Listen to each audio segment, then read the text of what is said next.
Mga kapatid, nagpapasalamat po tayo sa Diyos na inabot na tayo ng 40 taon ng ating Alay Kapwa program.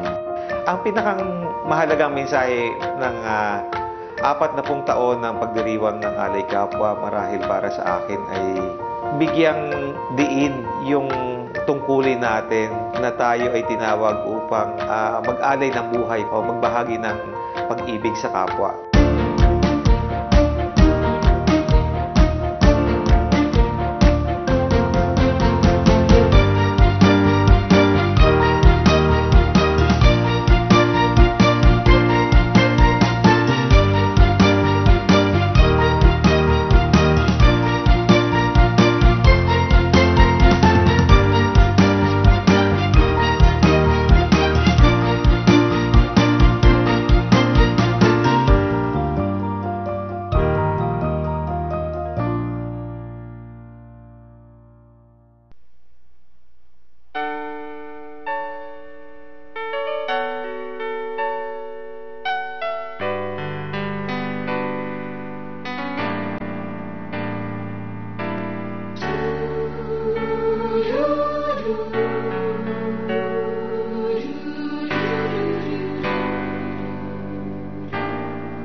Itinatag ang Alay Kapwa bilang tugon sa panawagan ng Santo Papa noon. Noong 1974, nanawagan si Pope Paul VI na kailangan tumugon tayo sa dalawang tawag. Tawag ng Diyos at tawag ng ating kapwa. Noong 1974, napag-usapan ng mga obispo na sana'y magkaroon tayo ng kampanyang magkalap ng pondo para sa mga mahihirap. At ito yung tinatawag nating Lenten Fund. Napapanahon talaga na sa panahon ng Lent, gawin natin at ipakita, tugunin yung hamon ng simbahan para makiisang puso sa mga mahihirap nating mga kapatid.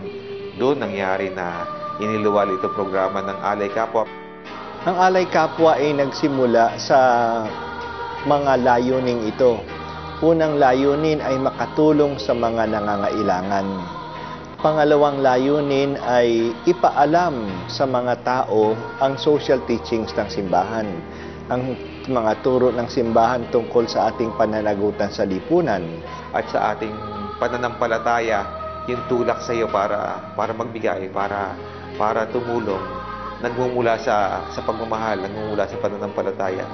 Mula't nakamalayan, ako pala'y Kristiyano, kaya dapat hindi lang ako, sarili lang ang iniisip. At ang pangatlong layunin naman ay upang mabigyan ang mga Katoliko ng pagkakataong makatulong sa kanyang kapwa. Kaya mayroon tayong Alay Kapwa Collection.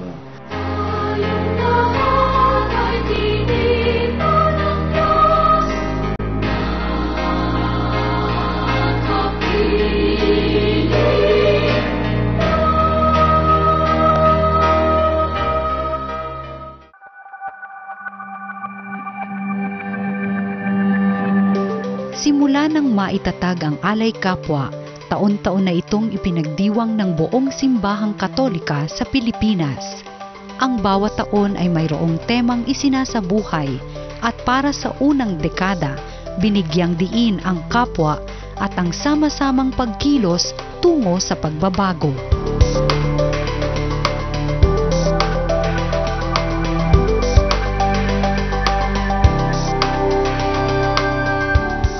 Nagsimula ang Alay Kapwa na bahagi nito ng pondong makokolekta, hindi naman talaga para sa national office ng NASA, kundi maiiwan sa mga diocese. At yung pondo na maiipon ay gagamitin para sa mga programang may kinalaman sa mga mahihirap, development projects, development programs. Pero may iba-iba pa siyang programa, no? Tulad ng programa niya rin tungkol sa livelihood ng mga tao, tungkol sa programa niya sa mga emergencies, no? Tulad ng may pangangailangan sa mga may sakit, at nagkaroon din siya ng mga programa tungkol sa pagtuturo ng panlipunang aral ng simbahan. Mayroon din pong charitable aspect sa nangangailangan na tumutulong, at lalong-lalo na sa disaster response.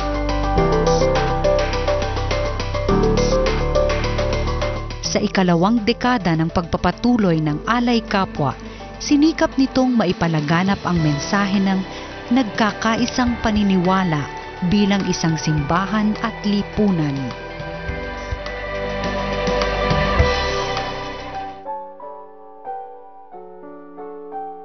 Ngayon ay medyo kilala na yung Alay Kapwa. Nagkaroon na siya ng brand name. No, may mga kanta na nga na palaging kinakanta natin sa simbahan.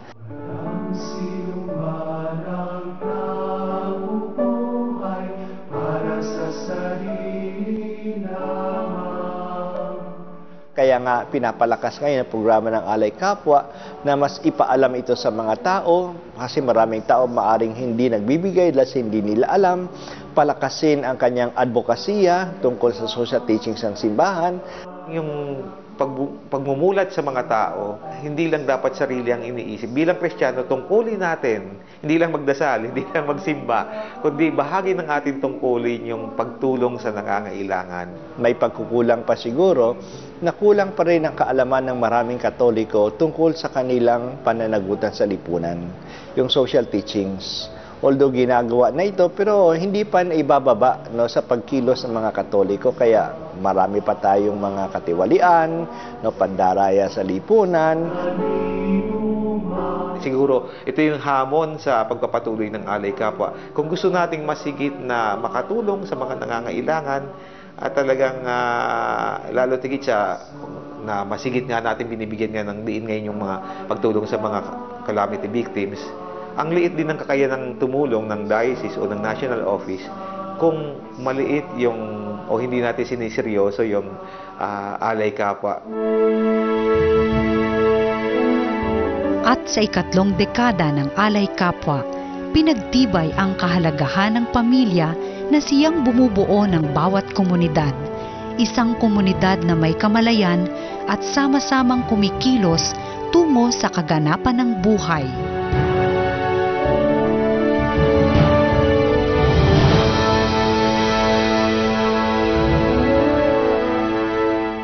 Itong nakikita natin ngayong medyo nakikita nating tagumpay ay nakakatulong tayo agad-agad sa mga kalamidad. Alam naman natin kapag may kalamidad na dumating, immediately one day after, 2 days after, kailangan na ng pagkain, kailangan ng tubig, kailangan tirahan. Maraming natulungan ang Alay Kapwa sa mga dioceses nila, kahit sa bahagi ng opisina po ng NASA, dahil hindi naman po laging may pondo para tumulong. So marami sa mga development projects na kinuha din natin yung karampatang tulong din mula sa pondo ng Alay Kapwa. At ang isang maganda rin na ngayon mas naging mahigpit na ang ating kaugnayan sa Caritas Internationalis. So maaring naging kilala na tayo, no? At naging player tayo dito sa international charity movement ng simbahan. Umabot na nga sa ika-4 na dekada ang Alay Kapwa. Patuloy pa rin ang paghuhubog at pagkilos. Pinatingkad pa ang pagiging katiwala ng poon para sa kanyang mga nilikha.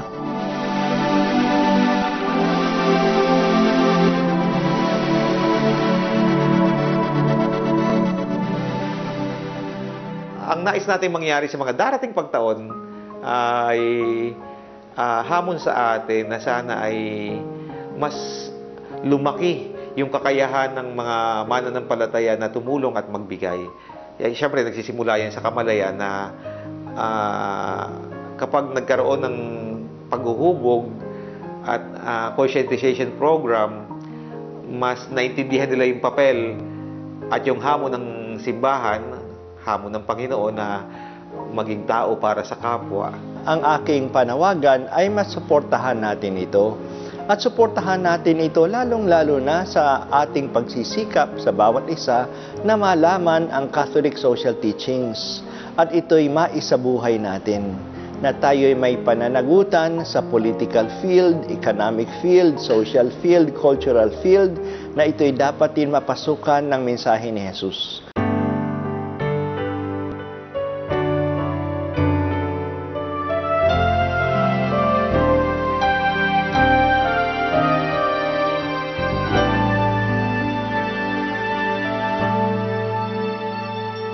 Ang 2015 po ay tinuturing nating Year of the Poor.